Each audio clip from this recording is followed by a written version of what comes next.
I'm Kevin Tetz, and if you've ever thought about doing a kit car or some kind of fiberglass repair, well, the Paintucation Fiberglass Repair DVD has got tons of great information that you need to know.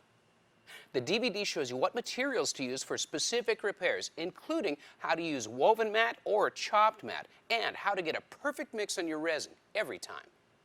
We'll show you how to properly strip fiberglass without damaging the gel coat substrate. There's also sections on how to repair modern SMC fiberglass or sheet molded composite like is found on new Corvettes. We'll also explain why and show you how to do a proper double-sided repair on traditional fiberglass, such as this corner right here. On damage, fiberglass breaks on the outside, but it doesn't stop there. It's broken in the middle and even on the back side. So you've got to restore the structural map of that fiberglass and do a double-sided repair every time.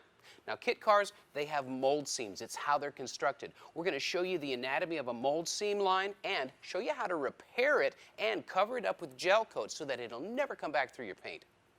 Fiberglass repair doesn't have to be frustrating, and it's not that complicated. The Paintucation DVD will walk you through the process. So for other aspects of how to do a great restoration project with the help of Paintucation, check out the rest of the library of Paintucation instructional DVDs. And remember that you can always download instead of buying the DVD and watch on your computer or mobile device.